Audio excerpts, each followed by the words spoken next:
साथियों नमस्कार। अर्जुन खटवानी, प्रदेश प्रवक्ता, राजस्थान असंगठित कामगार कांग्रेस। जैसा कि आप सभी विदित हैं साथियों कि पिछले 7-8 दिनों से संसद का मानसून सत्र जारी है और जनता के आम मुद्दों की अनदेखी सत्ताधारी पार्टी द्वारा भी लगातार की जा रही है।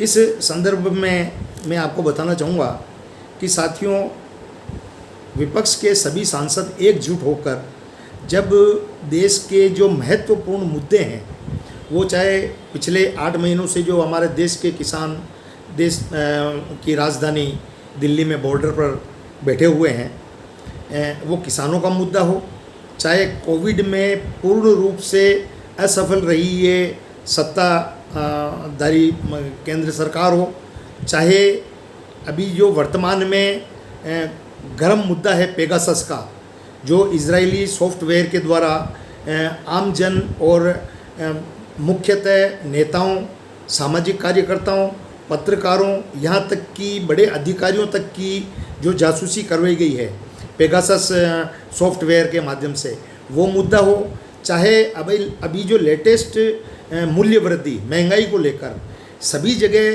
कांग्रेस पार्टी एवं मुख्यतः विपक्ष के सभी सांसदों ने एकजुट होकर और केंद्र सरकार को बहस करने के लिए निवेदन किया। लेकिन मैं आपको बताना चाहूँगा साथियों कि आज का जो हैशटैग मुद्दा है हमारे कांग्रेस पार्टी का, बीजेपी डिबेट से डरो मत, उस तहत मैं आपको बताना चाहूँगा कि वर्तमान में जो ये चारों मुद्दे हैं, पहले वाले मुद्दों को आप छोड़िए, नोटबंदी, जीएसटी, सीएसटी, ये सब छोड़ दीजिए। अभी वर्तमान के जो ये मुद्दे हैं और जो विपक्ष चाह रहा है, उस पर केंद्र सरकार उल्टा चोर कोतवाल को डांटे वाली स्थिति बना रखी है इन लोगों ने।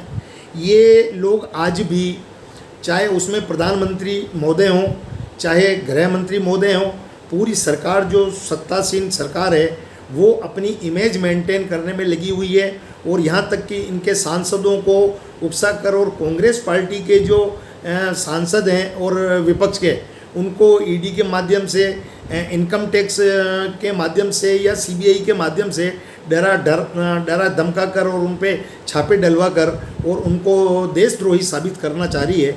ये लोकतंत्र में कहाँ तक चलेगा और कहाँ तक सत्य है।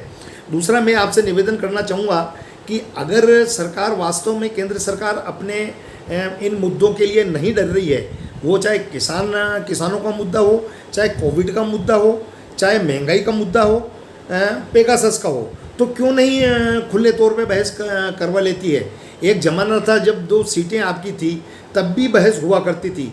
और जब तक लोकतंत्र में विपक्ष मजबूत नहीं होगा तो आप और हम कैसे मान सकते हैं कि लोकतंत्र को बचाया जा सकेगा।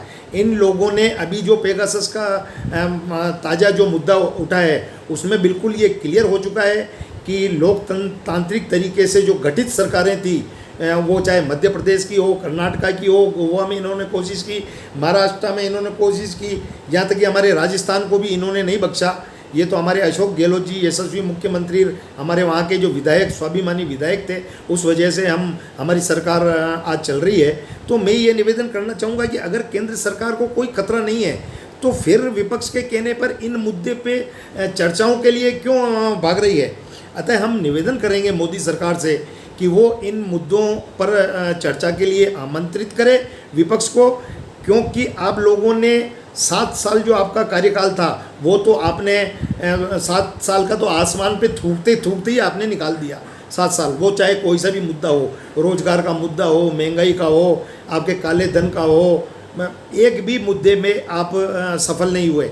यहाँ तक कि बेरोजगारी मुद्दा आज आप देख रहे हो, आर्थिक स्थिति, पूरा देश इस चीज़ को देख रहा है। आप कोविड काल में किस तरह से विफल हुए, वो उसके लिए ज़्यादा कहने की ज़रूरत नहीं है, गंगा माँ साक्षी बनी हुई है।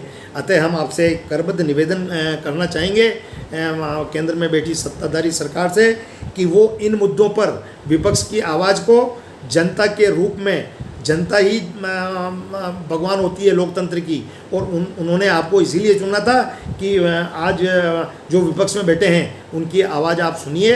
अतः हम आपसे निवेदन करते हैं कि आप वो चाहे किसानों का मुद्दा हो, कोविड का हो, पेगासस का हो, चाहे महंगाई का हो, इन मुद्दों पे आप खुले तौर से अच्छे मन से अगर आप आमंत्रित करके और बहस करते हैं तो निश्चित तौर से इसका समाधान भी निकलेगा और लोकतंत्र को मजबूती की ओर अपन आप और हम अग्रसर कर पाएंगे। अतः हम निवेदन करते हैं कि इस पे ध्यान देवें। धन्यवाद। जय हिंद, जय भारत।